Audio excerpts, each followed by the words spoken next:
Smoking Hot Photos is a documentary about Gail Thackray and her creation of the largest adult photo library on the planet. Then its total destruction.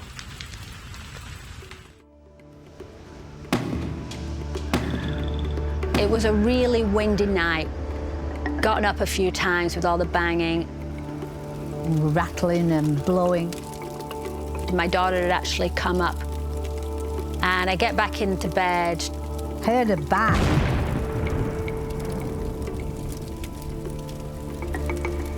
Massive booming bang. The whole bedroom lit up. And I saw flames. Going, Gail, Gail, look out of the window, look out of the window, look at the flames. Hill was already starting to catch fire. Get in the car now. Literally jumped out of bed. Smoke and fire you could see real close to the house. A wall of flames up in front of us. It is a firestorm. And I grabbed my mom. I had to put a pair of shoes on, fortunately. Am I gonna die first? Or is my daughter gonna die before me? Is she gonna have to watch me die? Am I gonna have to watch her die? I really just didn't think we were gonna make it out. And we just looked at each other and we all just knew that was the ranch going up. That was the canyon right over the top of the horses. And we all kind of just knew that was it.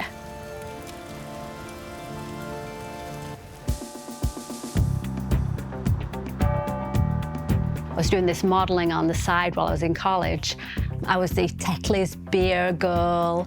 I was Fiona Vladivar for Vladivar Vodka, House magazines, and a lot of print advertisements. But I did a lot of this kind of calendar, sexy pin-up girl stuff.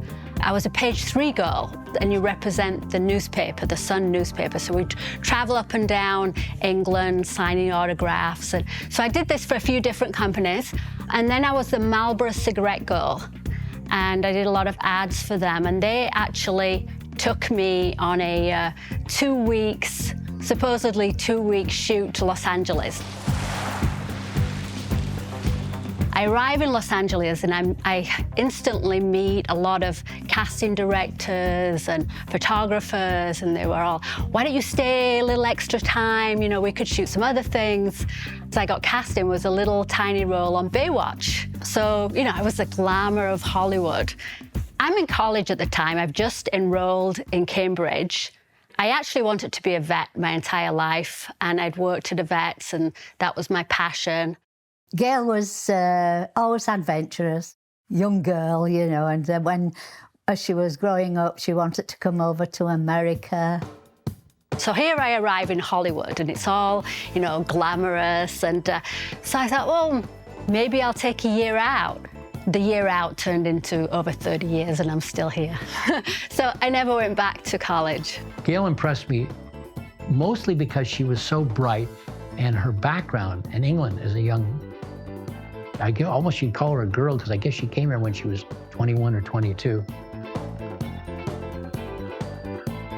Here I am, I'm doing, studying Meisner technique and Strasbourg and trying to do big movie roles. And I keep getting cast as leads in these sexy girls running around in a kind of a skimpy lingerie and firing machine guns and Scream Queen movies. She was doing a lot of films, not on a highest level, but busy. And most actors and actresses have to do that. They have to get started. So yeah, I was getting typecast for my body, I think.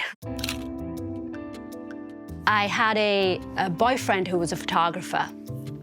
So one day I come over to his place and he's been cleaning out his studio, and he's thrown a bunch of his reject photos in the trash.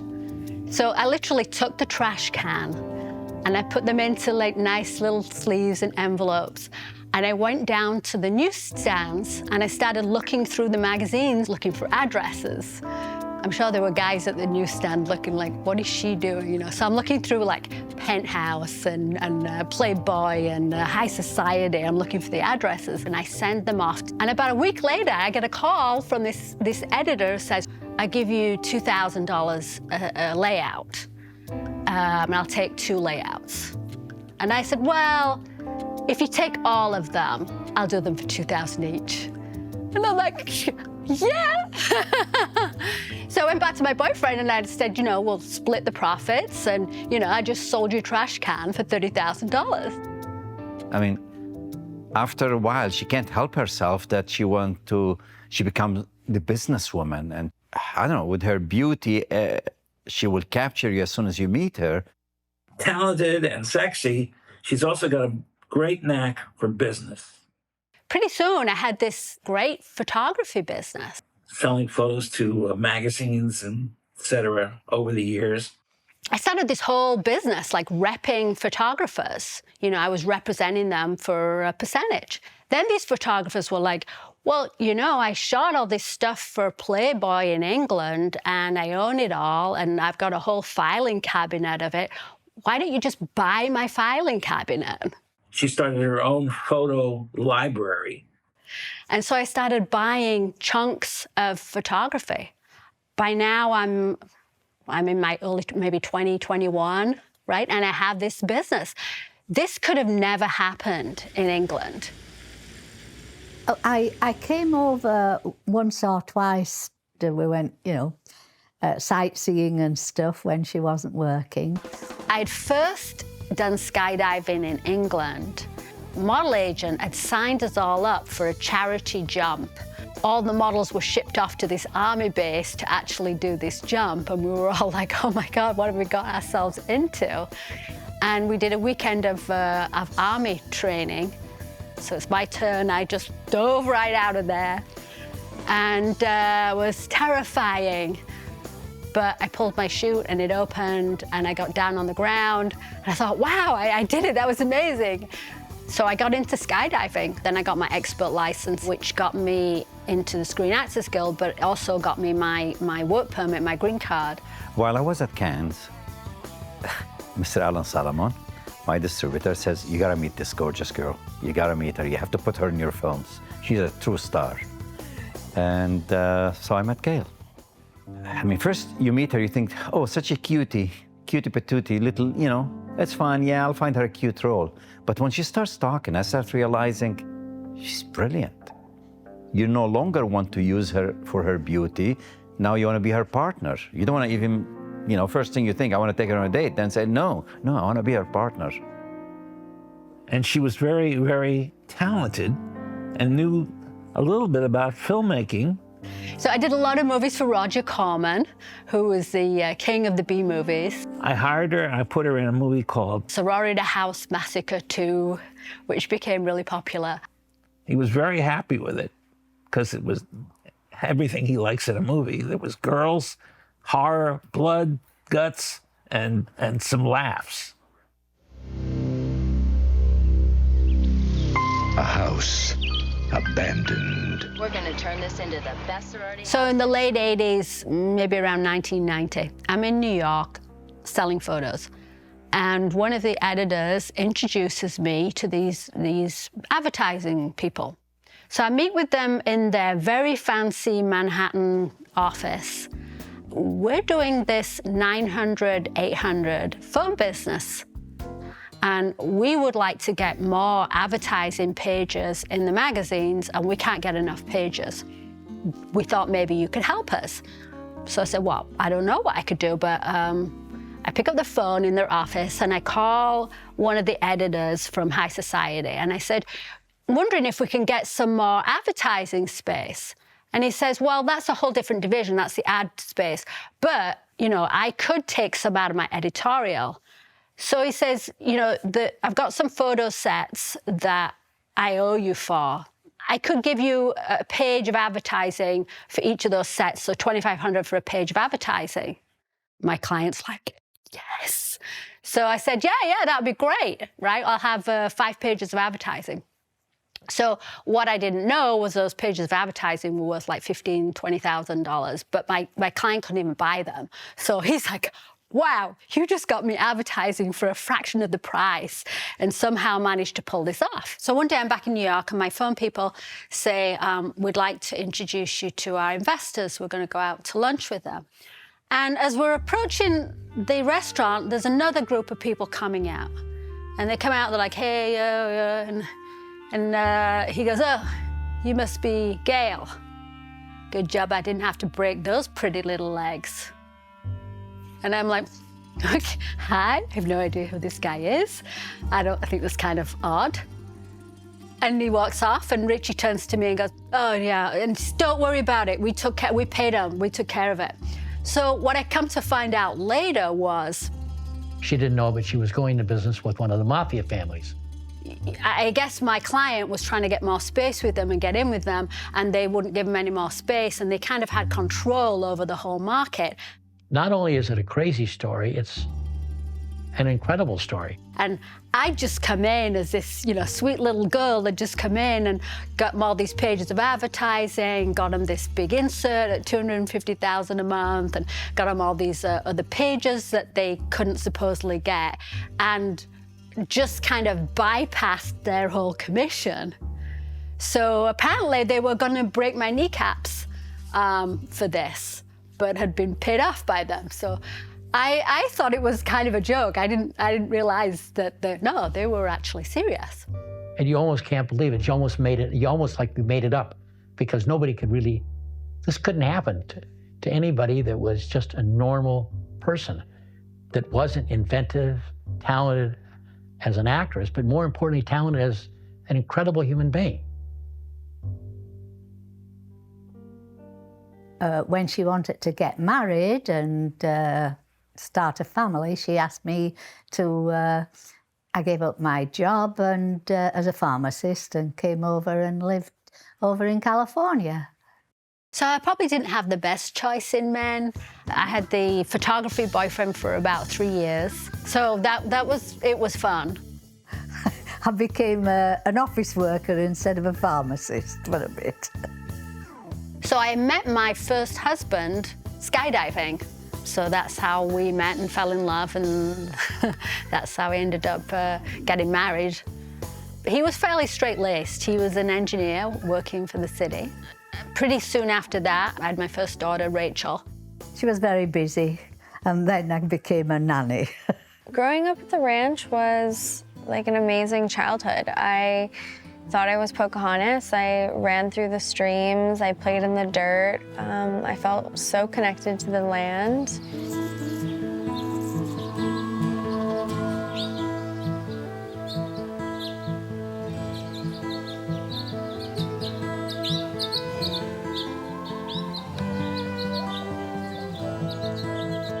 So when I was growing up, I feel like I didn't really know everything that was going on. I mean, it was wild growing up on the ranch. I loved living in the middle of nowhere, but it being so exciting at the same time. It was really like a beautiful childhood. Rachel and Kyla, I would take off visiting the other grandma up north. Right before I had Rachel, I had a friend who called me up and said, Liz Taylor's getting married and no one can get photos. So we were wondering if you'd like to skydive in with a camera strapped to you. My husband, Scott, who was a skydiver, said, I don't want you doing that. I'm going to do it. He was the guy that was all over the news that jumped into Liz Taylor's wedding. So that was his claim to fame. And that was supposed to be me. That was kind of my doing. Scott Harris, jumping through a ring of 19 helicopters, was a pretty notable hold my beer moment. I mean, the story is that he's flying over the compound and the wedding's going on. And there's helicopters everywhere, there's press helicopters everywhere, and Scott radios to them and says, I'm going to jump out, you need to move. And they said, we're not going to move. We're getting footage, we're not moving. They said, I'm coming out. I am going to jump out, so you guys move. And he starts the countdown, 5, 4, 3, 2, 1, and he jumps out, and the helicopters went out of his way. I don't know. My husband was pretty brave and crazy, because if they had not have moved, he would have been splattered everywhere. My mom was a really good parent. She was my Girl Scout troop leader. She was very active, and I wasn't really aware of everything that was going on until I got a little bit older. The office was a busy office. And I loved just dressing up in all the costumes and doing all my makeup. She had a couple of girls working for her full time. And I'd like get in all these like cheerleader outfits thinking they were so cute. And I didn't really realize that they were like really skimpy cheerleader outfits with big pom-poms, but it was always so much fun. It wasn't until I got older that I kind of understood everything that was happening. We shot for every men's magazine in the world, I think. I don't think there was any we didn't shoot for. High-end photography, you can't do shortcuts with people like Playboy or Penthouse or these type of magazines. The people from Hugh Hefner to Bob Cuccione, and then, of course, Larry Flynn, who all of these guys are infamous, to say the least. And Gail ended up doing business with all three. So I remember the first time I met Bob Cuccione, who was originally from England. I arrived at his big mansion. He had, I think, probably the largest residence in Manhattan. We really hit it off because he was from England originally. He was a great artist, and he had artwork all over his house. So I did get to know Bob Cuccione quite well. I remember going over, and sometimes he'd cook homemade pasta for me. But he was very quiet. He liked, that one-on-one connection. He was not into going out and socializing. So I was at the Playboy mansion many times, but I was not one of the playmates. I remember we'd chat about something, I'd see him a couple of weeks later, and he'd say, when we talked about such and such, or he'd talk about a place in England, he'd say, did you have a good time when you went to England last? And did you go visit, And I was thinking, wow, you remember that conversation that we had. So he was very charming, he was very intelligent. So Hefner didn't like Cuccione, didn't like the other magazines. Bob Cuccione, was down market. He thought all these magazines were kind of trashy. And Bob Cuccione, he found out, I must have mentioned something about going to the Playboy mansion. And so he was like, oh, that guy Hefner, he's such a phony. So they were like total opposite characters, and they really didn't like each other, and they both, complained that the other one was not doing a good job. So it was funny to see this rivalry between the two. So I kind of didn't tell one what the other was doing or saying. And Hefner never knew that I had anything to do with any of the photography for the other magazines. And Larry Flint was as different again to Cuccione and Hefner. So he was a self-professed redneck. As an example, he had a cockerel fucking a cockerel on his desk. I would actually take my suitcases full of photography and go to New York and make appointments to go around and see these editors. And you would think that they've seen people all the time, and you would think that they've met girls all the time, but they didn't. So here I show up and I'm like, oh, let me take you out to lunch. And they were like, wow, this is fantastic. And then on top of that, I'm still trying to be an actress. And so a lot of them had seen me in movies. And I had a lot of my movies playing on HBO. And so I'd meet these editors and I'd be like, oh yeah, I'm also Gail, that's the Scream Queen that's in the movies. And they're like, oh my goodness, I saw you on HBO. I saw this movie. So they were kind of a bit of a fan. So here is a pretty young girl that's taking them out to lunch, who is a movie star. And they would just lap it up. They'd just, look at my stuff and buy everything. They had certain standards for whoever the phone carrier was, like AT&T or Sprint. And so at the 900, you can't show any cleavage. You can't talk about any body part. You can't even mention the word legs. So now we had to shoot photos of girls with no cleavage, skirts long down to their knees, completely covered up, often holding a phone. A lot of these ads were going into different magazines. And this one particular time, the agency in New York forgot to call me and say, we want to use this one. So I didn't call to get the mod release. And so this photo ended up in Penthouse. So this picture went in, and then the photographer who took the picture, they sued my phone advertising company. Wasn't my fault, it was really their fault because they'd forgotten it, and it was really a scam. The photographer broke down on the stand and said that they thought they were going to get a lot of money for doing this. But even so, my client decided that they would go ahead and just settle out of court. And so my client came back to me and said, you owe half of the money. You have to pay us $250,000 cash. You have to wire it tonight. I said, well, I don't have that kind of money lying around. I mean, when I only make a portion of what you place in advertising. You make, 100 times because you're making all the money on the phone thing. But I can give you advertising space. We can work it out. I'll give you advertising space for free. We'll take it off what I owe you. And my client said, no, you need to pay the money tonight or we're not friends anymore. And I thought, okay, well, we can still be friends. I mean, this is kind of an odd thing. I mean, and I'm thinking, oh, he'll be fine the next day, I'll just pay him out of advertising, but no. Many years later, I found out who they were, and something else happened many years later, and it came around full circle. After losing her telephone, business friend Gail and her husband Scott purchased the 40-acre ranch, Indian Springs.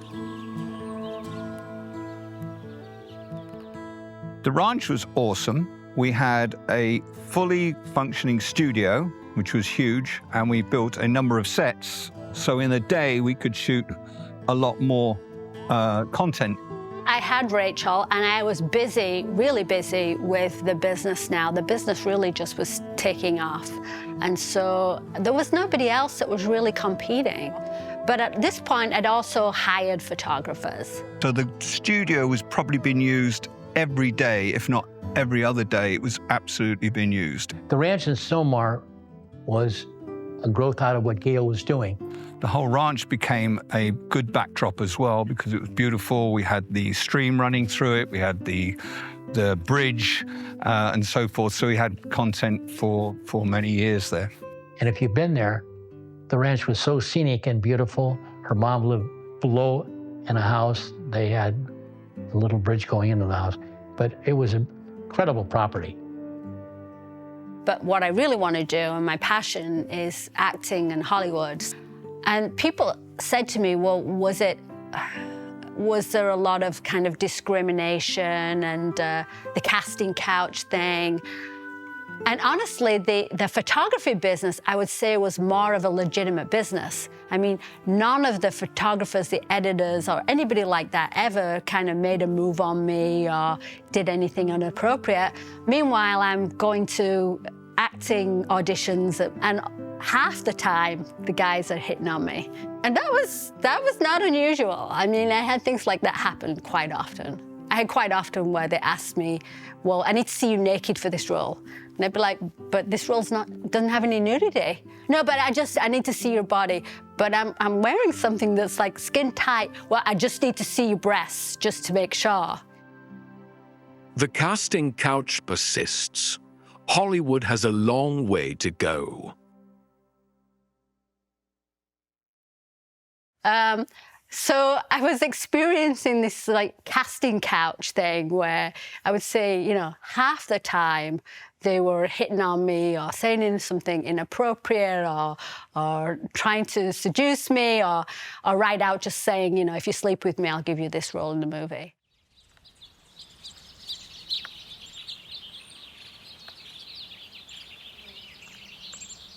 My mom and dad split up when I was very young, so for most of my memory, they were always divorced, and really the ranch and all of that was my mom's business in my eyes.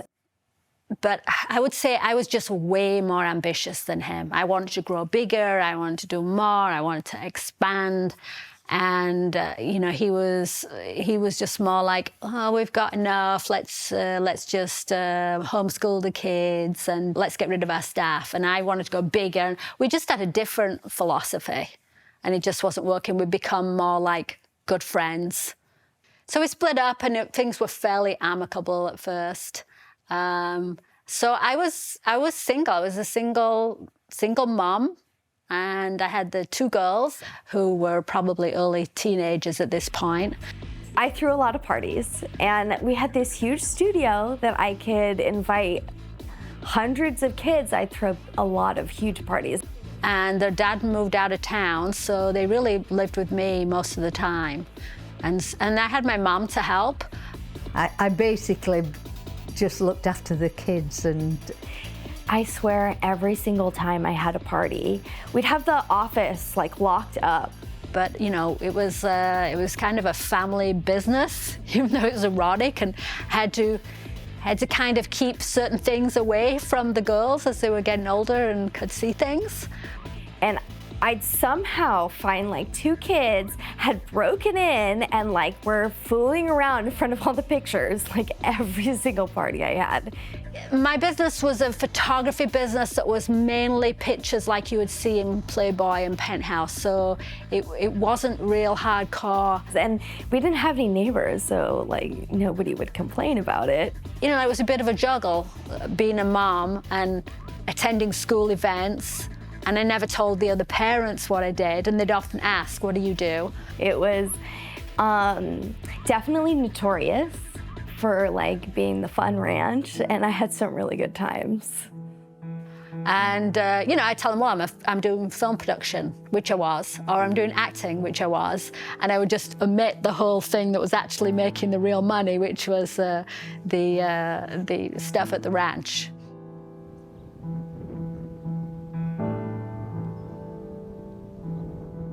And then I met my second husband, and he was a tech guy. And my mom got remarried. He was a little nuts. He was an amazing talker, could persuade anybody, anything, could sell ice to Eskimos, as they say. I have a lot of memories of him where I wish he wasn't there. He really wanted to be a police officer, but he set up the websites for the DEA agency and also for the FBI. Like, so he just like was convinced. So he was the head of Los Angeles Disaster Communications, which was the highest non-paid volunteer job in Los Angeles. So whenever there was any kind of a disaster, an earthquake, a fire, anything like that, his team would be on the scene doing the communications. And you have all these police lights on your car that aren't actually legal, but I mean, I guess it wasn't an issue. But when I would have these huge parties, I remember one time he decided that it should be broken up. And so he just drove to the studio with all of his flashing lights on, and all these kids are like, oh my God, the cops are here, the cops are here, they're all running. And I'm like telling my friends, that's my stepdad, you do not have to leave. After we got married, we had a third. We had my daughter, Sydney. And helped to look after the babes as they grew up. So I had 3 of them. Her mom is an amazing person, brilliant, and a loving mom to her daughter and her grandkids. I mean, definitely she was a pillar in there helping Gail do what she needs to do.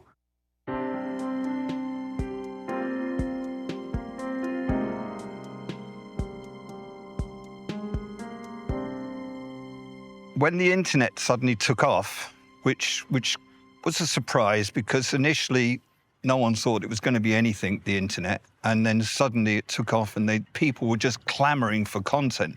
They needed content. So we were ramping it up. We were working 14-hour days sometimes. When the internet came out, people were licensing. Magazines, High Society started their own site, Penthouse magazine. All these magazines that had licensed images had to come and pay again because now they wanted to do websites. Once you shoot an image, it's good for a long time. You can reuse that image, so it worked out quite well. Of course, some people did not want to pay or just stole the images. You know, I went to them and I said, hey, you only ever bought rights for print. You have to pay me for internet. And they didn't want to pay me. And so we filed the first ever copyright lawsuit on the internet. And I believe that, you know, what we would normally get in copyright infringement in a magazine, we should be getting that on the internet. And the judge agreed with me, and we won the case. So they could come and license from me for $150 an image, but if they decided to steal it, they could be liable for $150,000 an image. And so when these magazines came up and they've stolen 1,000 images, I'd just go to them and say, hey, you owe me millions of dollars, or you can settle with me. So my second husband's forte, he was the tech genius. And so this was right up his alley where he could do this web enforcement. To an outsider coming in, he was a pretty scary dude. And he was using this very unscrupulously. So when we had these copyright infringements, he'd maybe send them a notice that came from his DEA email. He'd show up with his DEA badge and his DEA credentials, and people would be like, okay, whatever, I'll just settle with you. And so I left him running the business, running the enforcement. I believe at the time we probably were producing 60% of all the men's magazines content throughout the industry. She had what amounted to, like, I think, 50,000 photos. And so it was a lot of talk and not a lot of follow through, which I maybe didn't find out things till later on. So there was a lot of, I'm going to do this deal, I'm going to do that deal, and I've got this going on. And then there was a lot of partying. And I remember she threw a couple parties at the ranch that were just wild. And I remember she had like a millennia, like a New Year's party. I think it was the craziest thing I had ever seen. I don't even know how old I was, but it was like all these like models and like people in the business. And it was like nothing a kid has ever seen. And I was just like, this is awesome. But it was definitely wild. You know, in early internet days, there was a lot of coke, a lot of quaaludes and drugs and drinking. And I was really straight-laced when it came to that. I'd kind of gone through my party phase when I was younger, but I didn't mind if he did. And he would stay up all night partying and doing business on the phone and working on his computer and sleep all day. I was married, but it looked like I was single, a single mom having this relationship with a guy. So there were a lot of entrepreneurs who had been in this 900, 800 business, these people I'd done business with in New York, but there were other ones. And these were really the entrepreneurs making money. And one day, one of these guys comes to my office to license images. And he's all excited and he tells me, there's this new thing and it's called the World Wide Web. We're going to be creating these domain thingies where we have a site of photos, and I want to license some of your photos for these domain things. This is 1993. So this is way early on. Nobody's ever heard of it, really. How much will you charge me? So I said, well, same as I would normally charge you if you're going to use a little picture in a phone ad, I'll charge you $150 a picture. So he goes, I want all these. $75,000, and he leaves me a check. And I went, what is this new thing called the internet? So he leaves my office, and I'm talking to my assistant, and I said, we got to figure out what this thing is, because this guy's not going to come in and drop a bunch of money on some airbrained scheme. And so we look it up, and we're like, oh, you can buy these domain thingies. And we looked at, well, what's available? What can we buy? You can buy Coca-Cola. You can buy anything. So now I'm in this fantasy. This guy said that these computers are going to be able to talk to each other on the other side of the world, and we're all going to be connected. So I've now got this dream where he's telling me, and I'm thinking, ooh, this would be great. And to buy a domain at the time, I think was $50. And so I went away and I drew up a list. And yeah, I had things like bigboobs.com, hotgirls.com, But then I also had tickets.com, airlines.com, hotels.com, all the mainstream ones I could think of, cars.com, right? And I wrote this list of 100 domains. And my husband came home, who was very much more conservative than me. He said, this is a bunch of rubbish. This is never going to work. DOS rules and the internet would never work. It would just crash. And you are not spending $5,000 on these domain thingies. This is a waste of money. It's stupid, stupid, stupid. That was in 1993. Many years later, my staff found this list and hung it on the wall titled Stupid, Stupid, Stupid List. And when cars.com sold for $4 million, they ticked it off and put $4 million next to it. I'm Larry Lux. My background is in the media and technology business. I've actually been in and around the internet since the 80s. I started the interactive division, internet division at National Geographic, ran that for many years, did some internet startups, and was the president of Playboy.com. So I was part of the Playboy agency, which was their legitimate print agency. So going up to the ranch was a real eye-opener for me. It was just a beehive of activity. And we shot all over the ranch. We used helicopters. We landed right at the ranch. We used the house. We used the little cottage. We used the main, they call it Mama's house. It was a beautiful setting, first of all, and something that was different than what Playboy had done in the past. It had a much more impromptu feel, and that was very appealing to us. And I was at the house, and then suddenly in the evening got busy, and I think somebody told me there is a shoot. So I figured, it's busy and noisy. I'll walk a little bit to see. And then someone says, excuse me, sir, you can't watch. I'm like, okay. Then I realized they were shooting some kind of sexy Roman orgy right across the river. So I had that whole business. So in 2001, Forrester Research told the press that our company, our library, was valued at over $50 million. And that was not even taking into consideration the AI rights. At that time, the internet was really taking off, and Gail had this tremendous library that we were interested in acquiring. We took it out to the market to sell it, and we took it out at $35 million. Came out to be $35 million, which we decided as a company was a good value for us to purchase. My agent banker called and said, Playboy's offered the full $35 million cash, get on a plane and get back to New York, and let's finalize that deal. We went up to the ranch, did our due diligence. And he loved the library, loved what we were doing. To produce high quality content for the new internet customer. And started working together. To use the brand to partner with other entities. I thought, well, I'll show them what we could do, what I've learned from this industry. And so I took them over to Yahoo, and I made a deal between Playboy and Yahoo.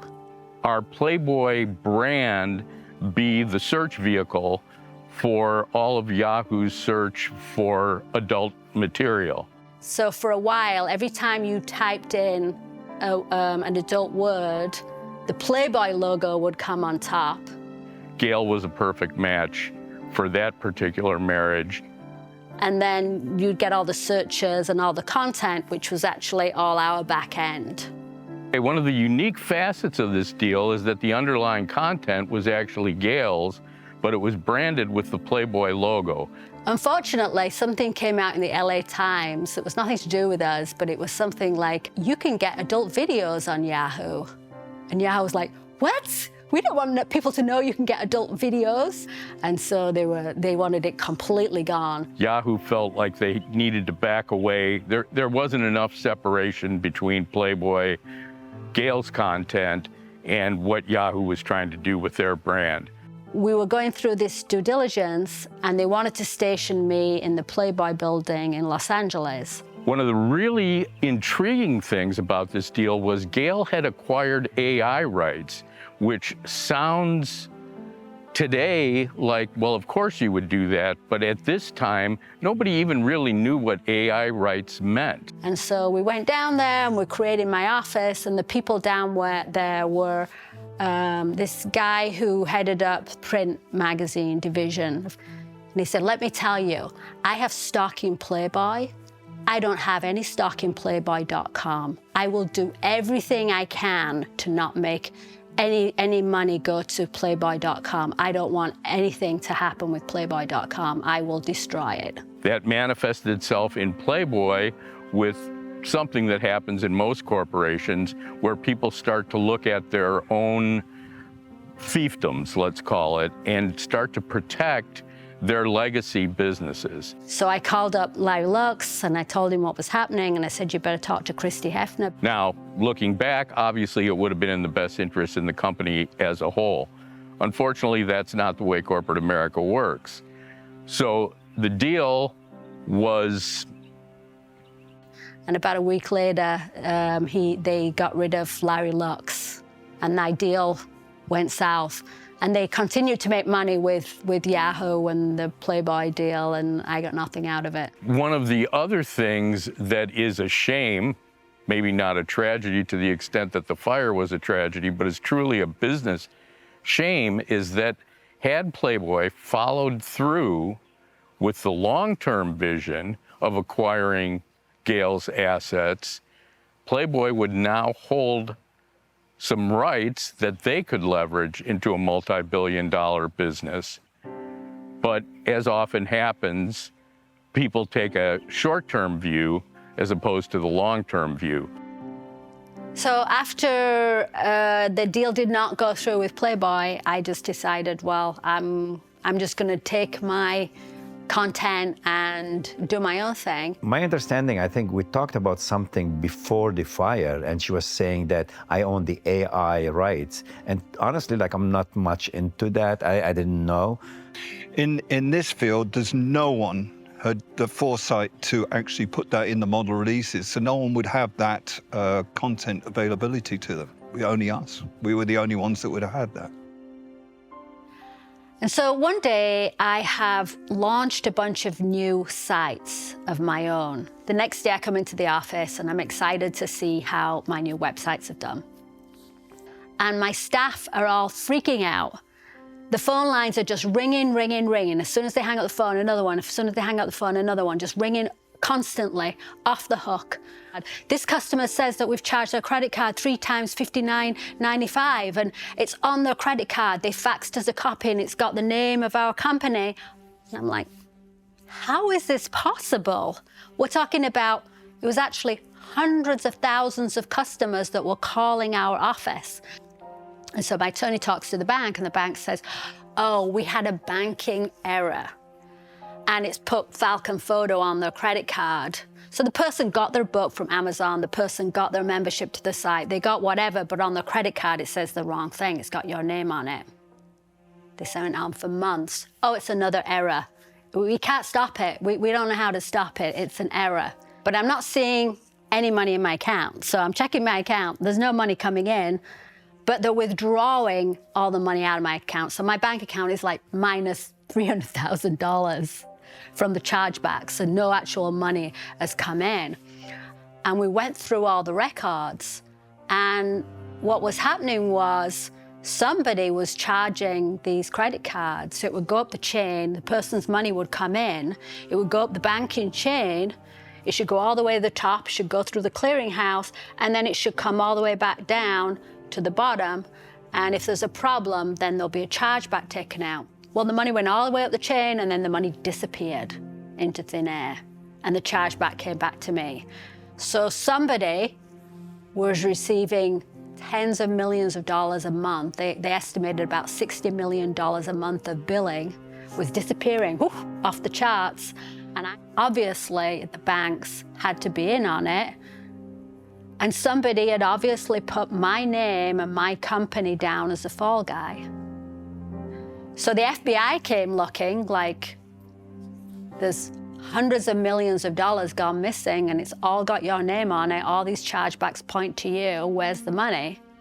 And the next thing I hear It was on the front page of the New York Times, and there is Ricky Martino.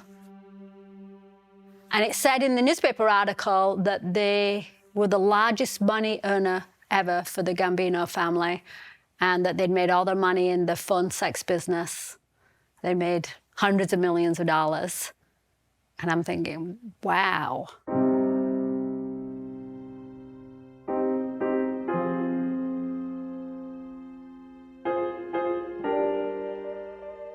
And I had no idea. That was the first time I knew who they were. And I had sued the bank, and when we went to the deposition, they took my attorney in the back and threatened him, and he came out white as a ghost and said, you just need to let this go. Just let it go away. And they made me sign a gag order that said I was not allowed to tell anybody about this. But I'm telling you guys, so I could be in trouble here. But then somebody would have to admit and say, hey, we were the bank that were behind all this. So I don't think anybody would want to do that. But that money was never recovered. And I think the newspaper said it was something like $800 million that went missing.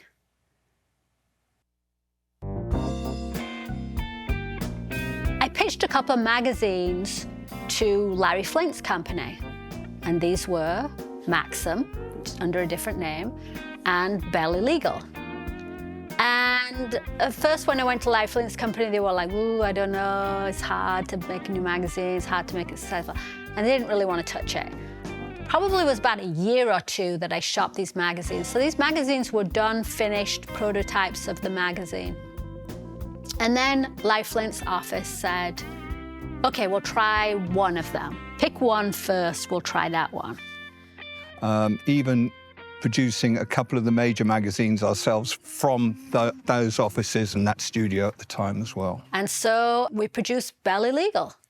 And we probably had about another 4 to 5 photographers working full-time there as well. So everything was done in my office. We did all the photography, we laid out the magazine, we did all the articles. We put this magazine out, and it was mentioned on Seinfeld, it was mentioned on a couple of TV shows, and Barely Legal became an instant overnight success. Everybody at the Larry Flint's office was like, they said, we're going to do a bigger budget now. Now we're going to take all the girls to Hawaii or somewhere. And I kept saying, you know, the whole appeal is that they're young and innocent. We don't want to put a bunch of makeup on them and spend a bunch of money. But they kept doing more and more in-house. Still pay me a monthly fee, but I didn't really do much on it. And so after about a year or two of this, they sent me a letter. We'll give you 3 months of pay, and then after that, we're just going to take it in-house. To which I wrote them back a letter. Well, I actually own the trademark and copyright. It's actually my magazine. And so we made a deal that they pay me $200,000. They went on to make, I think, $30, $40 million a year on that brand. And they did very, very well out of it. But I was happy. And that afternoon, they called me back and said, what's your other ideas? But then all the other publishers that I had taken my magazines to, who all loved me but didn't want to do the magazine, they all called and said, hey, could you do a copycat magazine? So now I've got a whole empire creating magazines. I have photographers that are working full-time around the clock, shooting for us. We're doing our own magazines, so I've got a full staff of creative people. And things are going good. My mom started working a lot more, like all the time. She was always out of town. I really wanted to take a back seat. I really wanted him to run the company, and I really wanted to just spend more time being a mom. She was still always there for me, and she still volunteered, but she was really busy at that point, and I spent a lot of time with my grandma. So I still had my hand in the film business as an actress. We even went to Hawaii several times to make monster movies like Curse of the Komodo or satirical comedies like Survive This. But more so in production. I really loved the film production. So I had kind of the two worlds that I kept completely separate. When she showed up on set, it would be, she would know the lines, she'd be ready to add her personality to the set and make things better. Yeah, I came on a movie with Gail. She went to one over on the East Coast. I could have been an extra, but I just preferred to just sit and watch and see what was going on. But I stayed in touch with Gail. Eventually, I would say by the end of the 90s, I was also trying to do films of my own. I visited her. So I formed a production company with Laura Keats and another lady. And I realized she had a huge studio stage and she had a big ranch. We had a company called Indigal Productions. And I had a movie that could utilize that service. The movie was called The Circuit. So I co-produced some films with Film One, which was wonderful. I was never the person that was looking to make more money at it. I don't know why. I just wanted to make movies. Gail had the idea always, we could make more money if we do it this way. I had a kind of a change of life, and I've decided I want to be more of a mom. And I went to some of these spiritual pursuits. I start going down that path, and I end up having some kind of psychic premonitions of my own. And so I start to become more of a mum energy and doing my spiritual work. And he's busy, like, I'm going to sue this person, I'm going to do that, and I'm going to use my sheriff's badge. And, you know, we started to really kind of drift apart. And that was, I think, one day I came into the office and I said, yeah, I don't want to do this business anymore. The business had become more hardcore.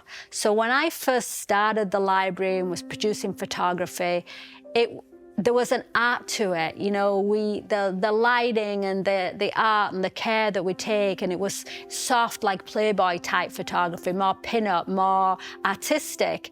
And at first when the internet came out, but then the internet, because people invented digital cameras and anybody could take an explicit photo, now there's explicit photos coming online that people have just taken of their wife and put up. And now it's like the content's becoming more and more hardcore, more and more kind of low class, more and more like anybody can do it. Like the real art photography that I had is, you know, people are going more to the hard stuff. And the magazines are trying to keep up. So I remember there was a time when Penthouse went extremely hard and started doing hardcore. And I said, I just don't want to do that. I was the one running the photo part of it and the photo library, and he was wheeling and dealing on the internet. And so I actually packed the library away. So I came in one day and literally packed up the library and put my library in storage. But it had come to the point where it got too much for me. And I wanted to do something that was a little bit more rewarding, felt like I was doing something a little nicer. And so me and my mom started elderly assisted living homes. So I started 3 elderly homes, and I had that business. And that was a very sweet business. I still have that business today. And I felt like it was more caring and more rewarding. And my husband, on the other hand, was like, why are you doing that for? That doesn't make as much money as the library. The library makes way more money. And so we were kind of going at 2 different opposites. And I was doing this spiritual work. When Gail was a child, she would do tea readings for her aunts and people and called herself Rosie Lee or something.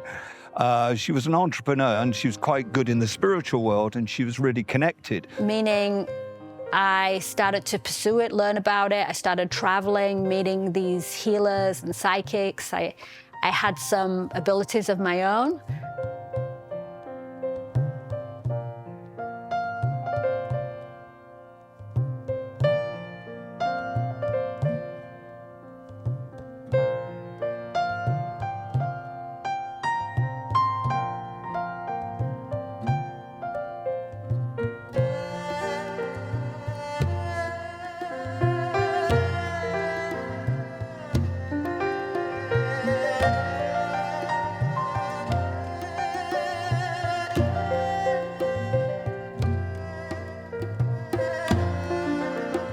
Just more going in a spiritual path and a spiritual meaning. So I started being more interested in spiritual healing, energy healing, being asked to speak about it, and running workshops and taking groups all over the world.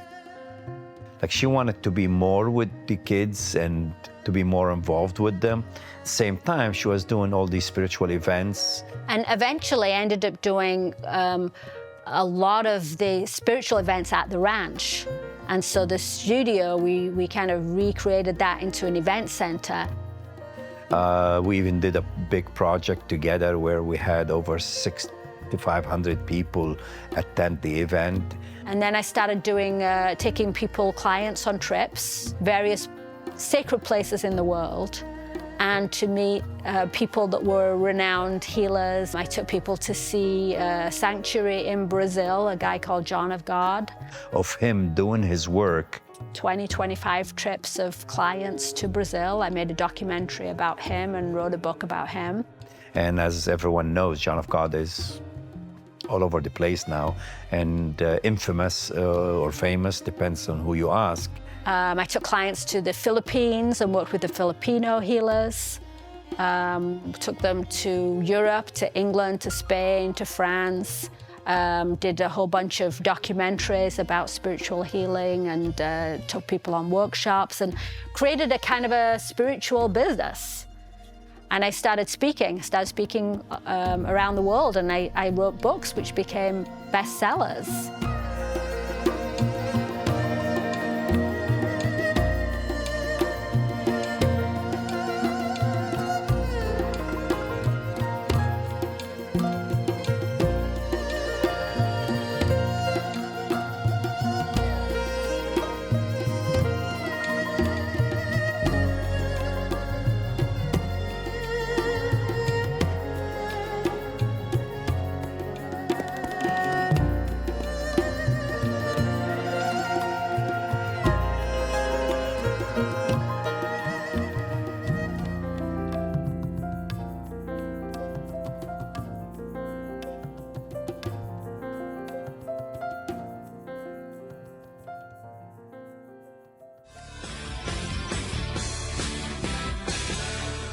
Well, tell us a little bit about your book, too, because we didn't get to talk too much about that.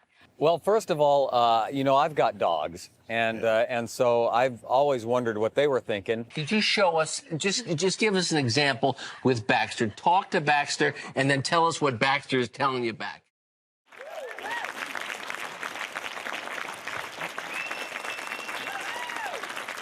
Well, welcome to you. Thank you so much for being here tonight, and congratulations for being here. So she would do these big conferences where there'd be 1,000 people, and she would be on stage talking. And she had a big stall outside with lots of jewelry and crystals, and just amazing. And we'd have staff there selling those types of things all the time too. Whatever she touches, there is a way of making it. She always finds a way of making it grander than it could be. I had a book agent, Joe Gottler, who did Wolf of Wall Street and has done a lot of big books. And he was the one that said, why don't you write a book about this photography business? Gail has had a variety of things that she's done. And I think writing a 400-page novel that you can't put down when you start to read it.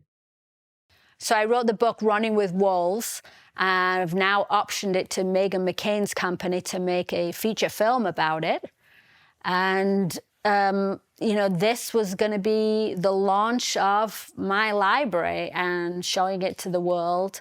And I mean, just the massive potential this library had, especially with AI. It's, you know, it was incredibly valuable, and it was about to explode in AI. And now we lost it all in the fire. I think Gail's desire is show business, her novel, and all the things she does with her daughters, who are remarkable young women. I intended to be a quiet artist most of my life. So my daughter, Rachel, very successful artist. She does these like big installation, like 20-foot by 10-foot pieces, and she creates art pieces for celebrities. I myself am a new mom, and having gone through that process, I am even more confused how my mom did it. She breastfed me for a year. She was apparently taking business calls from the hospital and straight to work. In, I think it was about 2015, she had an art gallery showing, and the lady came to the art gallery.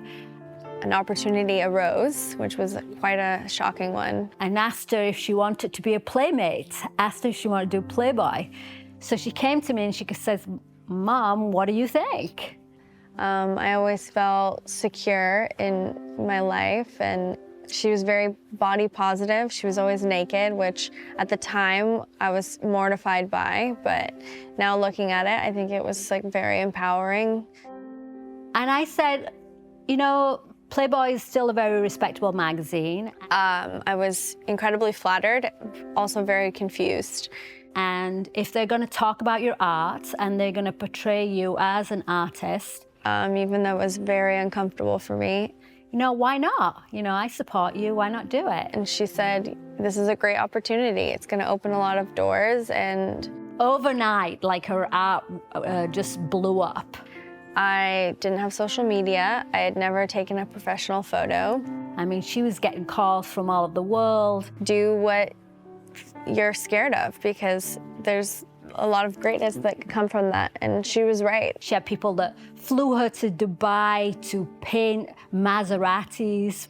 And I'm like really grateful for Playboy and all the opportunities they gave me, and it's to this day a huge honor. Coachella, she did a big art tent there, and she became quite a celebrity in the art field.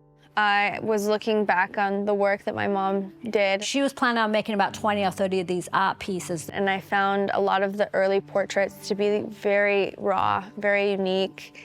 I started hand scanning some of the imagery, and I asked her if I could use some of it for art. And I printed them and poured resin over them and painted on top of them, and I wanted to create a show. So I began working on that in the studio on the ranch.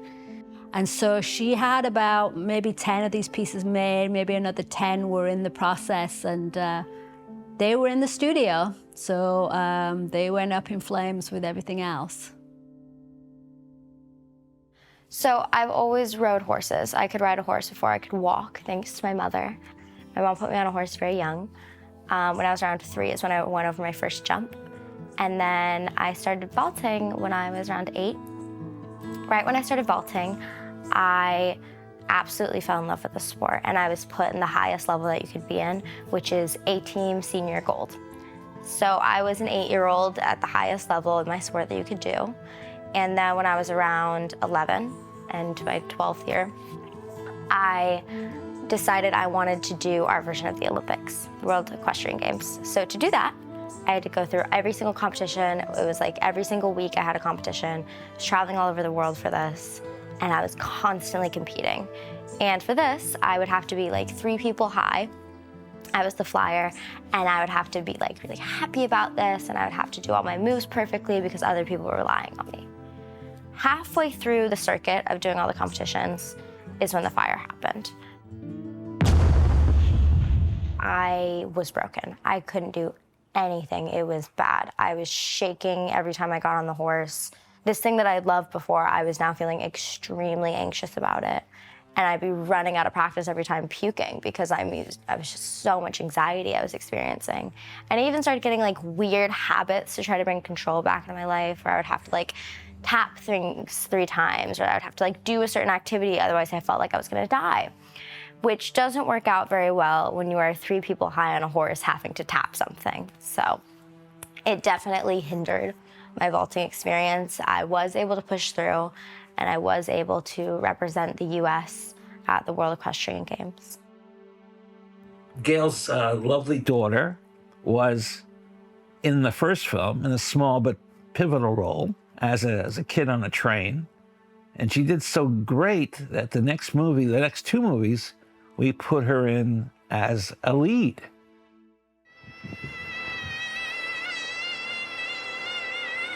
She sold it. She sold it like you wouldn't believe. And I said, this girl's got it.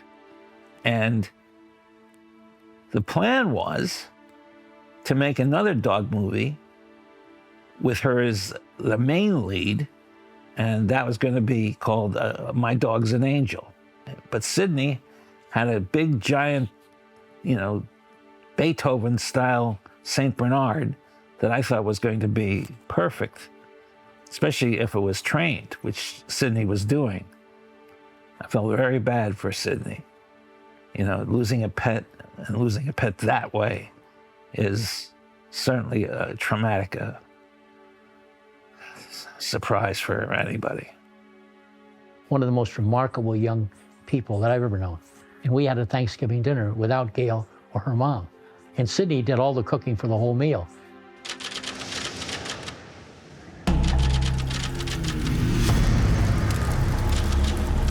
It was a really windy night. We had what's called the Santa Ana winds. We could hear everything rattling and blowing all over. That was a scary time. My daughter had actually come up into bed with me because she was nervous. And it was hard to get to sleep that night. I'd gotten up a few times with all the banging, and I was on my computer. I think I logged off at like 3:10 in the morning.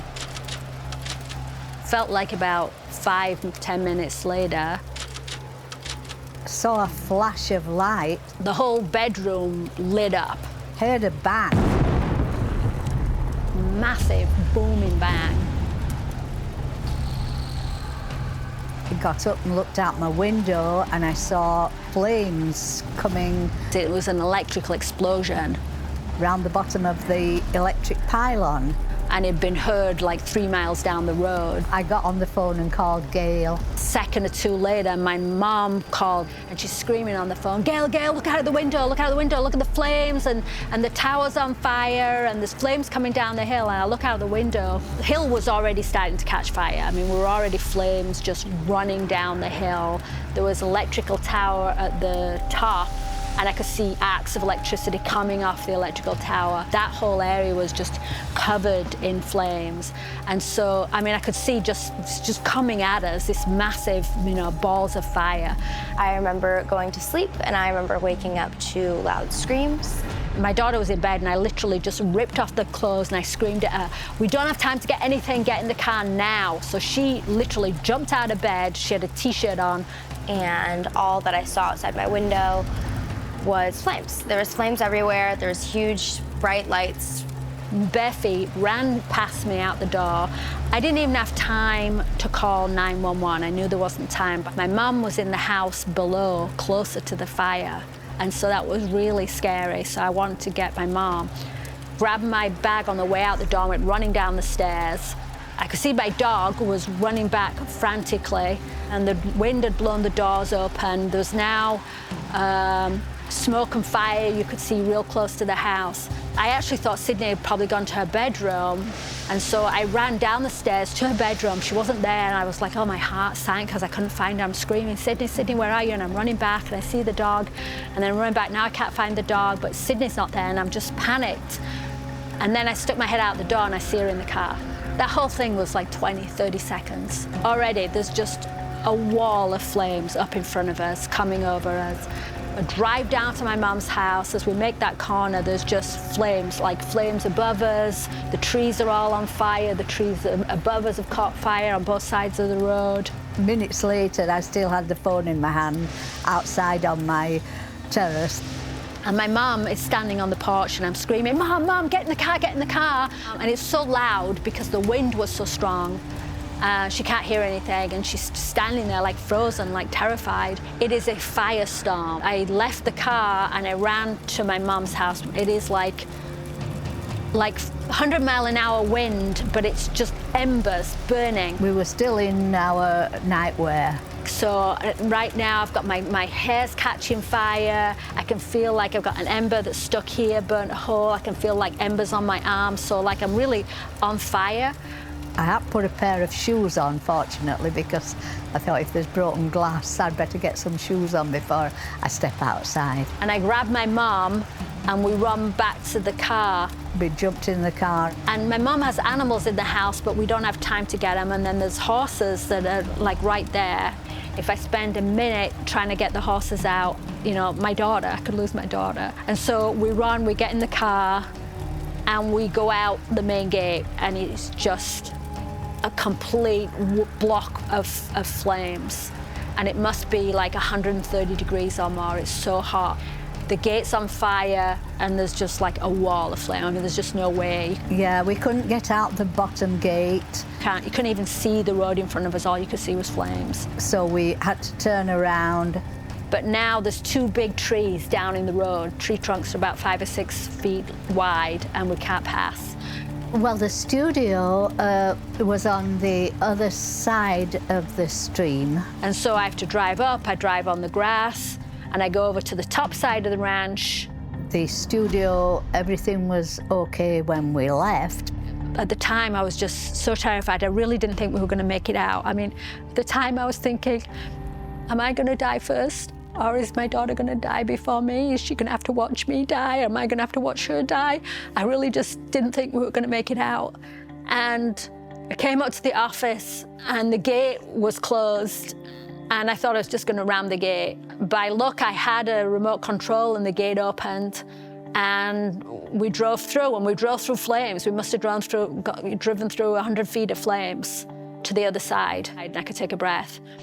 But I also had a worker on the property who usually stayed in the studio, and as I come by the studio, I'd honked and honked and honked, and car's not there, I don't think he's there. And I said, are you sure he's not there? Are you sure he's not in that building? Shall I go down on foot?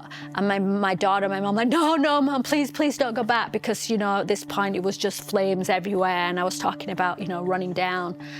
When I wake up, I see the lot of smoke inside the room. And my worker, Rudy, was in that building, and he woke up when the building was on fire and collapsing around him, so. And I go outside, and all the mountain is fire.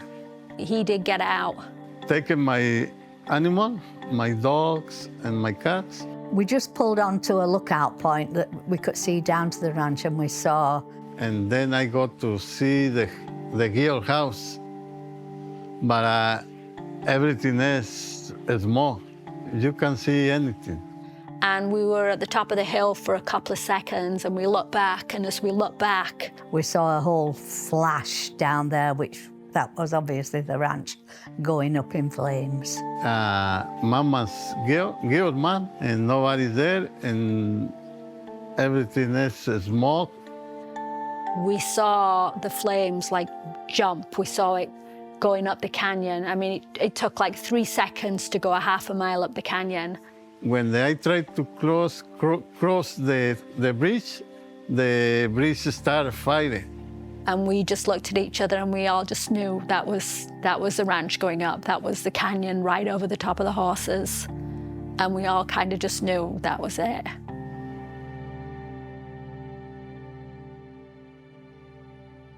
But we'd hoped, you know, somehow the animals had been saved. When the fire happened, poor Swaggy ran for his life. He jumped out of his turnout and ran as fast as he could go, because he ran across cement, he ran up in the hills through rocks. So it did take a toll on him. And unfortunately, his career as a jumper was hampered because his body had been just so beaten up from that trip. So when the fire happened, I wasn't home.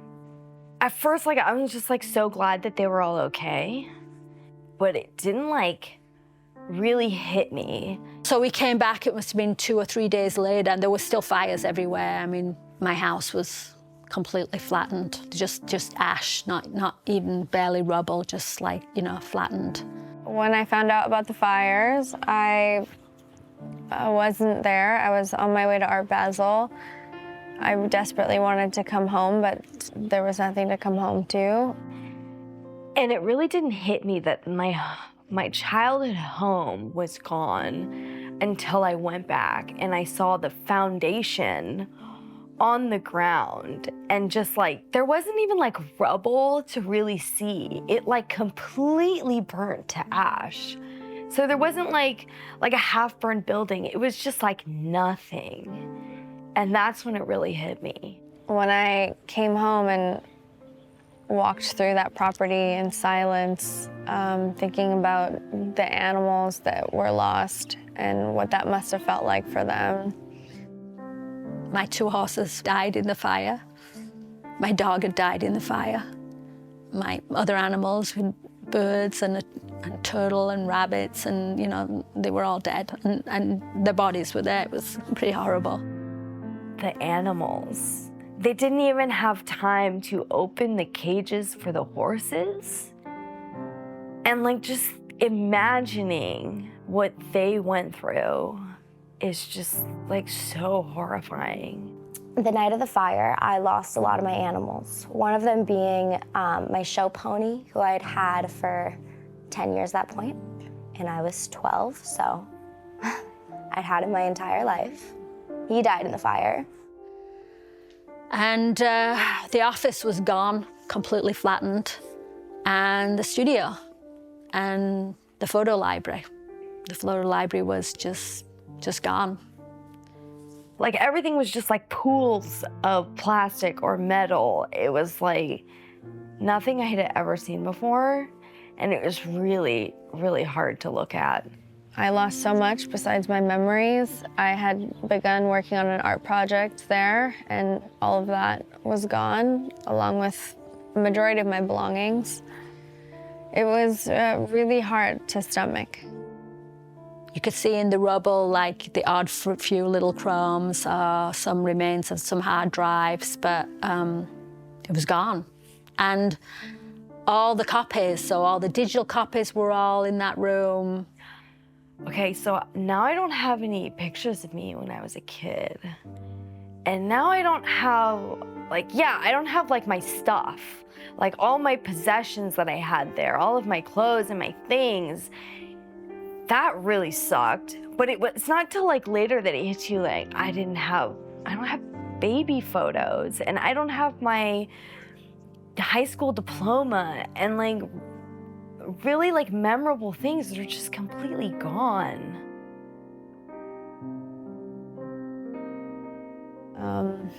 It was really hard. I collected melted steel, and to me it sort of looked like art, but it was a really hard thing to stomach. And yeah, that's all my animals died. Most of my animals died. I had 3 dogs. Thank God that didn't die. But my dog Ruthie, she died. My horses died. My chickens, my bunnies, all my animals, honestly. All of these, like, beautiful little creatures died because of this horrible accident. I don't want to talk about it anymore. That's all you're getting from me. I lost everything, all my tools, all my clothes, all my stuff. No, we don't receive nothing. They allowed us back up the road, and I went with Gail on that day. And this is where it all started. So I'm standing right now where the office was, and you can see that power tower was right there up on the hill behind. And it was devastation. There was still fire. There was still burning flames around on all sorts of things. It was absolutely devastating. I felt so bad for Gail. So this is the office. As you can see, it's actually still smoking. It's a week later, and there's still embers. There's still smoke. Her house had gone. So this is the remains of my house. It's hard to believe. This is a 2-story, beautiful house. And unfortunately, we found that our dog was in the house. So our remains of our dog is back there. I opened the door, so we were hoping that she'd got out, but she obviously didn't. We went round to the stables. There were horses that unfortunately had passed away in the fire, which was just absolutely heartbreaking to see. So this was our guest house, and even the crystals that were right there have just disintegrated. And this was my stable area. So I had 3 horses in here. One jumped out, which was amazing, and he was found running down the road. So he must have run through a good half a mile of fire to get out, but he did. He's burned, but he's okay. And then we had 2 other ponies that were locked in here, and they were right in here.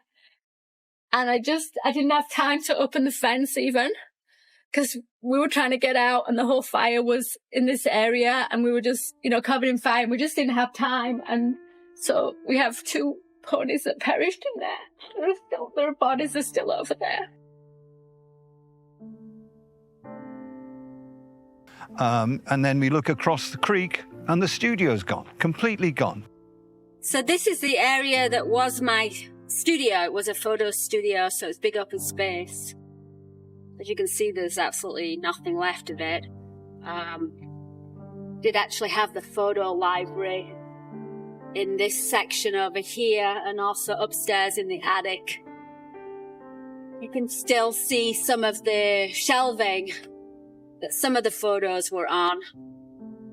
And all the images and all in storage and the storage places next to it. So this is in front of the studio here. And you see the tractors, the backhoe, they're just completely burned through, melted. And that's my studio right there. And that's where the photo library was. The office, all gone. Absolutely terrible. So we had the photo library, what we thought was really safe, in the back there. Photo shells, the photo would be on the photo shells. And then they were all packed up and covered in fire blankets and wrapped in plastic that we thought would be safe, but clearly there was nothing saved in this fire. And it was such a devastation to that beautiful ranch that just got absolutely destroyed. Everything gone. And that massive library. I felt so terrible for Gail. It's a horrible, horrible time. So that's the fire investigation team. They've been stationed here for the last week. And they're actually, you can see they're climbing up to the tower right now. Then what happened after the fire, I mean, it was that things got worse. Whenever I shoot in LA, I always use Gail's ranch somehow. There's always a place. We had a TV show that we were doing, so we came in after the fire. Edison came right after the fire. One of their agents put in the electricity back. Unfortunately, I went there right after the fire, and there was no way we could shoot. And then about a year later, they came back and they said they had to disconnect it until I fix these violations that cost tens of millions of dollars, and then I can have my electric back. So any means of support for production is no longer there. So I'm not sure how she's going to do it or how she's going to maintain the place. They're not allowing us to have any filming there, weddings or events, so they took away all our income, and they're just squeezing us out. The fire started about 50 feet behind her house. The line fell. You think that when you have a disaster like this, you think it's being declared a disaster, that all these agencies are going to help, and nobody helps. Electrical line, and that was it. Everything went from there. So they say I have to put back the land as it was before the fire. So I have to put back the mountains. I have to take the banks and the rivers and the mountains that fell down with the floods. Now I have to somehow hold them up. So they're talking about, big 100-foot concrete retaining walls like you'd see on a freeway. We're talking tens of millions of dollars. It's ridiculous. And they're saying if I don't do that, then, I could still do jail time over the whole thing. And it's incredible that the victims from a fire like this, that this would happen. You think that people are going to take care of you and it will all be, you'll be back on your feet and you're back. We thought we'd be rebuilt in a year, and it's almost 7 years, and we've just got, we've had to take so many loans after loans just to finance this fire cleanup. Southern California Edison is not a small enterprise. And having us be as irresponsible they've been, it's going to cost them a lot of money. The utilities that caused the fire. Because of Southern California Edison, probably. Everybody's tried to put a stop to her getting anything done. And it's very suspicious that perhaps these government agencies are in cahoots with them, doing everything they can to stop us making a living or, being able to survive and to be able to rebuild. Where she almost had to sell the property to come out and be able to financially exist. It's just unbelievable how much was lost in that fire. It's absolutely, it's almost priceless. There was so many thousands and thousands and thousands of images that could have been used today to create all sorts of content. We'd never have to shoot again because we have the content. In many ways, Gail really created the 900 numbers and let's just say the sexy part of the internet. She was asked early on in the business how to make money on the internet. So she will have executives listening to her explaining how to make money, because the porn business and the sex business was making money on the internet way before films. I mean, studios had the media, they just didn't know how to put it out there. The real tragedy is the fire that occurred at Gail's ranch destroyed these assets. And because those assets were attached to AI rights, those AI rights in today's world, with today's valuation methodologies, would be worth billions of dollars. I couldn't believe it when I heard that story, because it was such a big place. And to have it all, destroyed in a huge fire, it was just very tragic. All the original images, all the hard drives, the backups, the model releases, the copyrights, I mean, everything was just, gone completely.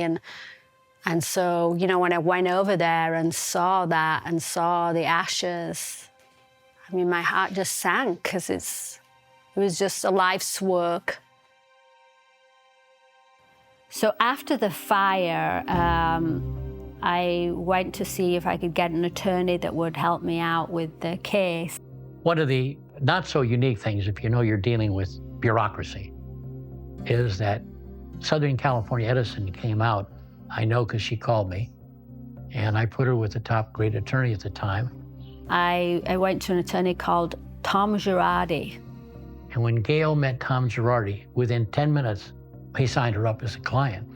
So he was my attorney at the beginning. Because he recognized the value of what she lost and the whole uniqueness of the entire affair. And all the problems that I was having with the city as well.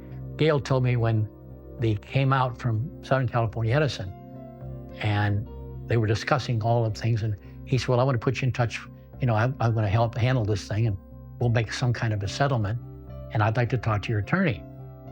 And Gail said, my attorney's Tom Girardi. And the guy went white-faced. Literally, Gail was laughing. The blood dropped out of his face. He said, I can't talk to you. I'll contact the office and they'll put somebody in touch with you immediately. Unfortunately, he ended up in a bunch of press. And so he was accused of embezzling $75 million from his firm. He was married to Erica Jane, who was on the Beverly Hills Housewives, and he was found to have spent $50 million on her dance videos. So my attorney was all of a sudden in serious hot water and all over the press. So yes, that was my notorious attorney. So I had to switch attorneys. I thought that was hilarious, because of the name of Tom Girardi. If everybody knows what's going on now, 10 years ago, this guy was the most famous attorney and the most powerful attorney in the state of California. So it's been a long case. It's been almost 7 years. It's finally coming to trial this year. And it's two big utility companies that they're gonna fight it out which one of them is most at fault. But we just want to get this resolved, and we want to get made whole again. And had Southern California Edison done the repairs they were supposed to have done, this wouldn't have happened. There's a big lawsuit coming up in September. Because this is a massive suit. This lawsuit will resolve who's at fault, which one's mostly at fault, but one of the utilities is hopefully going to be paying me and the other victims. The thing is, these utilities have already been billing customers to make up for these fires. They've already received billions of dollars from customers to allocate to these fire victims. And if we're not awarded it, you know that that money is just going to go to the executives at Edison and DWP.